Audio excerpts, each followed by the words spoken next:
ইমাম বুখারী রাহমাতুল্লাহ আলাইহি মডেল মাদ্রাসা, এই ব্যাপারে কিছু কথা বলবো।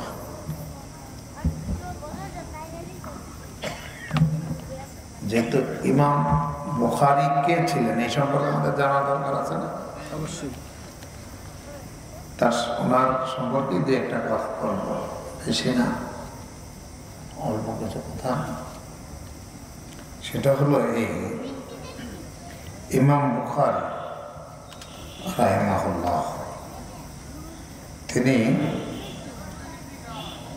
তার নাম হচ্ছে আবু আবদুল্লাহ ইবনে আবিল হাসান বিন মুহাম্মদ বিন ইসমাইল বিন ইব্রাহিম বিন মুগিরা বিন বারদিজবাহ আল জৌফি মাওলাহু আল বুখারী।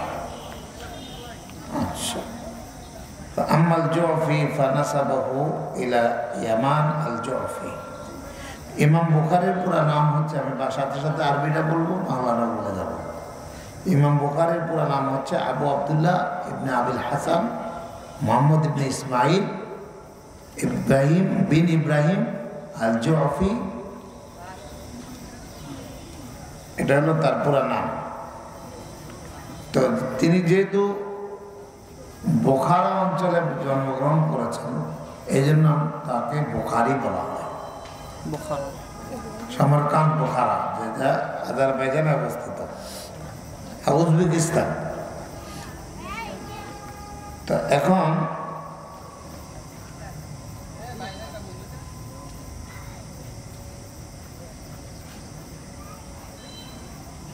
তার বংশটা আসছে হলো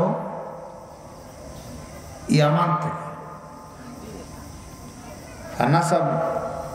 فنسبته إلى يمان الجعفي الذي أسلم على يديه المغيرة جد বুখারী। ইমাম বুখারীর দাদা মুগীরা ছিলেন পূর্বপুরুষ, তিনি ছিলেন মাজুসিয়ান, অগ্নিপূজক। পরবর্তীতে তিনি আল জৌফি গোত্রে জন্মগ্রহণ করেন, পরবর্তীতে ইয়ামানে ইসলাম ধর্ম গ্রহণ করেন। ইসলাম ধর্ম কি করেন? গ্রহণ করেন, অগ্নিপূজক থেকে। তারপরে ইমাম বুখারীর, এটা তো আগেই বললাম যে বুখারাতে জন্মগ্রহণ করার কারণে, যেটা বর্তমানে উজবেকিস্তান বলি না আমরা, একটা দেশ আছে যেটা রাশিয়া থেকে, সোভিয়েত ইউনিয়ন থেকে আলাদা হয়ে যায়, মুসলমান রাষ্ট্র, মুসলমানদের কৃষ্টি কালচার সমৃদ্ধ একটা রাষ্ট্র উজবেকিস্তান। সমরকান্দ বুখারা, মুসলমানদের এক সময় সেখানে বিশাল রাজত্ব ছিল। এখন উজবেকিস্তান মুসলমানদের সাথে রাজত্ব করে, শাসন করে। ইমাম বুখারী জন্মগ্রহণ করেন আপনার 194 হিজরি, সেটা হলো শাওয়াল মাসের 13 তারিখ। আর ইমাম বুখারী উল্লেখ করেন তিনি তার জন্ম তারিখ পেয়েছেন তার বাবার একটা হাতের লেখা থেকে। বাবার একটা হাতের লেখা থেকে। তারপরে তার বাবা খুব মাতা আবুহু ওয়া সগীর, তার বাবা মারা গেছে এমন অবস্থায় যে তিনি খুব ছোট ছিলেন। ফানাশা ফি হিজরি উম্মিহি, তিনি তার মায়ের কোলে লালিত পালিত হতে লাগলেন। ওয়াকানা আবুহু ফাত্তাকা মালান, তিনি, তার বাবা যখন মারা যায় তিনি কিছু সম্পদ রেখে গিয়েছিলেন। আনা উম্মাহু, যেটা তার মাকে সহযোগিতা করেছে ওই সম্পদ, আলা তানসিয়াতি ও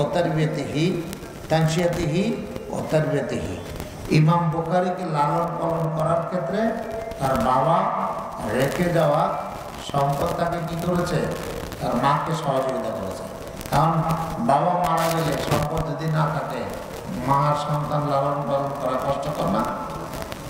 ইমাম বুখারী বাবা কিছু সম্পদ রেখে গিয়েছিলেন, ওই সম্পদ দিয়েই ছেলেকে কি করেছেন, লালন পালন করেছেন। তারপরে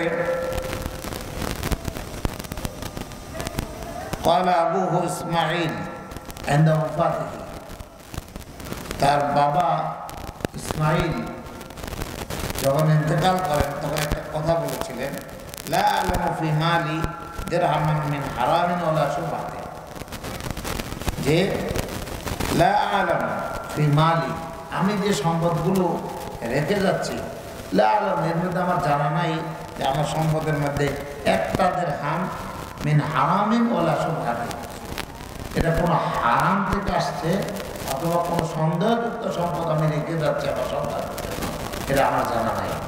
তার মানে কি সম্পূর্ণটা কি হালাল উপায়ে উপার্জিত, এটা বাবা ছেলের জন্য রেখে গেছেন। কিন্তু বলে গেছেন লা আ'লামু ফি মালি দিরহামান মিন হারামিন ওয়ালা শুবহাতে, আমি জানি না যে আমি আমার সন্তানের জন্য যে সম্পদ রেখে যাচ্ছি এটাকে কোনো হারাম থেকে ওয়ালা শুবহাতে, এবং সন্দেহ করা যায় এমন কোন সম্পদ আমি রেখে যাচ্ছি। কথা বুঝাচ্ছে? আর আমরা বাবারা কি করি, সন্তানের জন্য রেখে যাই হালাল হারাম চিন্তা করি না। কথা ঠিক কিনা? ইমাম বুখারী তার বাবা তার জন্য এমন সম্পদ রেখে গিয়েছিলেন যেটা তার লালন পালনের ক্ষেত্রে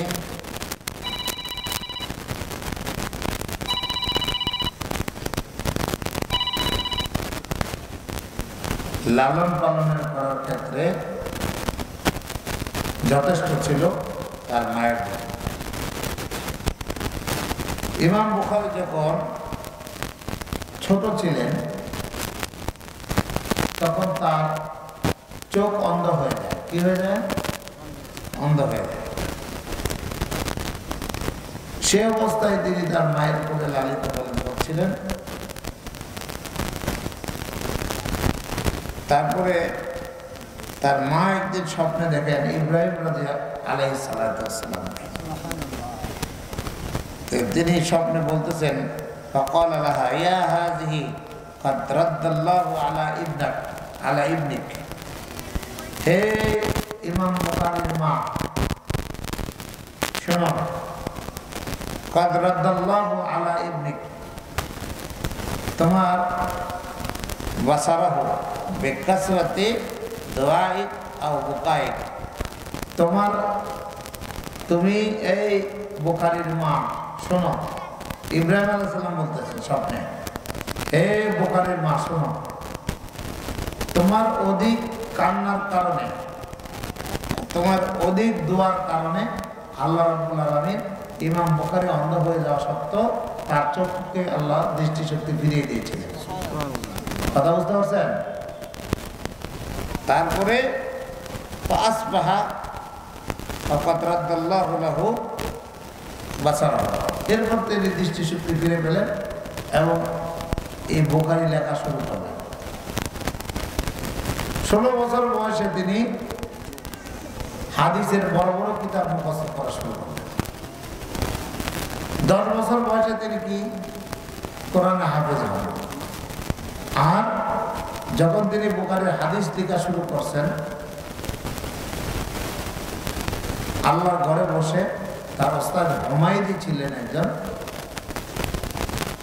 তিনি বোখারা থেকে মক্কা চলে গেলেন। ওই বোখারাতে রাজা বাদশাহদের অত্যাচারে তিনি সেখানে ওই বুখারী শরীফ লিখতে পারতেছিলেন না।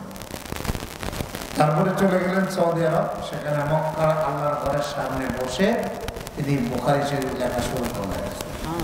প্রতিটা হাদিস লিখতেন, তার আগে 2 বার ওযু করতেন, 2 বার, একবার ওযু করতেন, হাদিস লিখার আগে 2 রাকাত নামাজ পড়তেন, আল্লাহর কাছে সাহায্য চাইতেন। প্রতিটা হাদিসের ক্ষেত্রে কি করতেন? ওযু করতেন, 2 রাকাত সালাত আদায় করে তারপরে হাদিস লিখতেন। এইভাবে তিনি তার গ্রন্থের মধ্যে 7,000-এরও বেশি, প্রথম তিনি 1 লক্ষ হাদিস সংগ্রহ করেন। কত হাদিস? 1 লক্ষ হাদিস। বিভিন্ন মুহাদ্দিসিন বলছেন তার মধ্যে 96,000 হাদিসই বাদ দিয়ে দিয়েছে বিভিন্ন রেওয়ায়েতের দুর্বলতার কারণে। 96,000 কি হাদিস বাদ দিয়ে দিয়েছে, বাকি রেখেছেন 4,000। এই 4,000 হলো সহিহ হাদিস। 4,000 সামথিং কিছু হাদিস তার গ্রন্থে তিনি লিপিবদ্ধ করেছেন। আর একাধিক হাদিস হিসাব করলে হাদিসের হিসাব আসে 7,000-এর উপরে। যেমন ইন্নামাল আমালু বিন্নিয়াত, বুখারীর প্রথম হাদিস, প্রসিদ্ধ হাদিস। ওই ইন্নামাল ইমান হাওয়া, এই হাদিসটা আমরা সবাই জানি, তাই না? ফামান কানাত হিজরাতুহু ইলাল্লাহি ওয়া রাসূলিহি ফাহিজরাতুহু ইলাল্লাহি ওয়া রাসূলিহি ওয়া মান কানাত হিজরাতুহু ইলা দুনিয়া ইউসিবুহা আও ইমরাতিন ইয়াতাজাওয়াজুহা ফাহিজরাতুহু ইলা মা হাজারা ইলাইহি। এই প্রথম হাদিসটা, এই হাদিসটা আসছে বুখারীতে 7টা প্রেক্ষাপটকে সামনে রেখে এখান থেকে 7টা মাসালা ইস্তেমবাদ করা হয়। এরকম তেকরার বলা হয় আরবিতে। বারংবার যে হাদিসগুলো আসছে, এই হাদিসগুলো যদি হিসাব করা হয় তাহলে বুখারীর হাদিসের সংখ্যা কত হয়? 7,000-এরও অধিক। আর ওই যে প্রথম 1 লক্ষ হাদিস থেকে 96,000 বাদ দিলেন, বাদ দিয়ে বাকি 4,000 হাদিসকে, 4,000 সামথিং হাদিসকে তিনি তার গ্রন্থে লিপিবদ্ধ করেন। এই জন্য তার গ্রন্থকে মুহাদ্দিসিনে কেরাম কি দিয়েছেন, মানে আখ্যায়িত করেছেন আসাহুল কুতুবি বা'দা কিতাবিল্লাহি তাআলা তাহতা আস-সামাই ফাওকাল আরদি সহিহ বুখারী। যে আল্লাহর কোরআনের কিতাবের পরে সবচেয়ে আসাহুল কুতুব, আল্লাহর আকাশের নিচে জমিনের উপরে সবচেয়ে বিশুদ্ধ কিতাব কোনটা? এই যে বুখারী শরীফ আমরা বলি সংক্ষেপে, আসাহুল কুতুবি বা'দা কিতাবিল্লাহি তাআলা তাহতা আস-সামাই ফাওকাল আরদি। সবচেয়ে বিশুদ্ধ কিতাব বা'দা কিতাবিল্লাহি তাআলা, ইয়ানি বা'দাল কোরআন। কোরআনের পরে সবচেয়ে বিশুদ্ধ কিতাব কোনটা? জমিনের উপরে আকাশের নিচে কোনটা? সহিহুল বুখারী।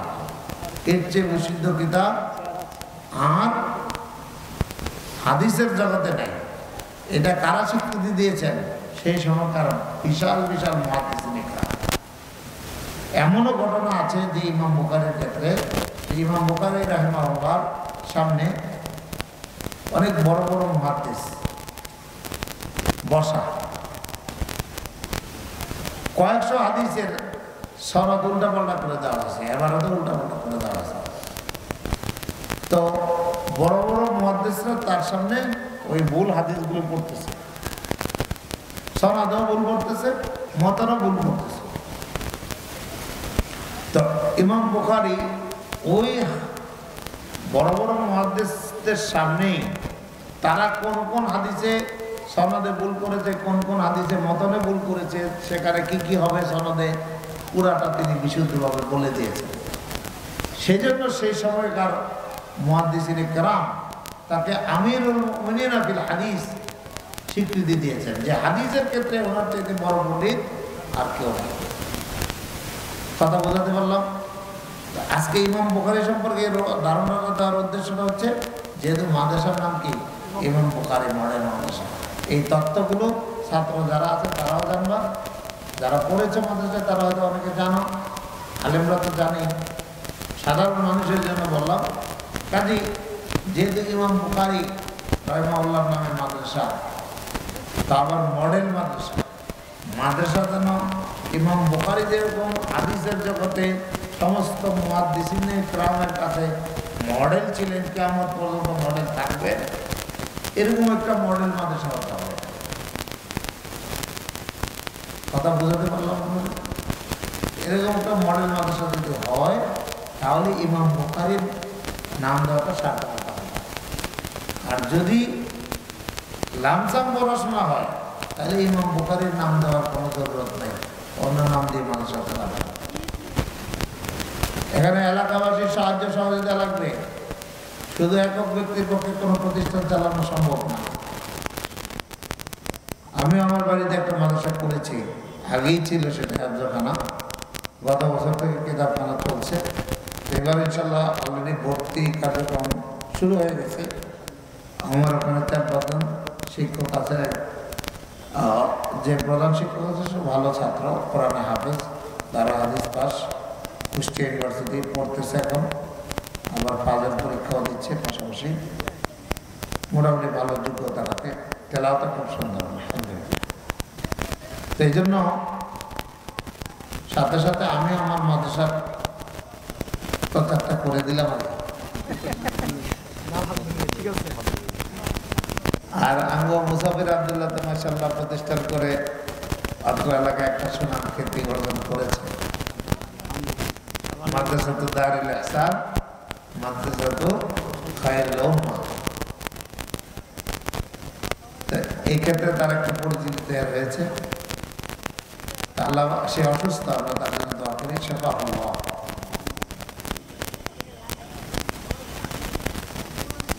গলায় তার অপারেশন হয়েছে, একটা কথা আপনাদের সামনে সেরকম আমি কথা বলতে পারি, কিন্তু আমার সাইডটা অপারেশন, কথা 1-2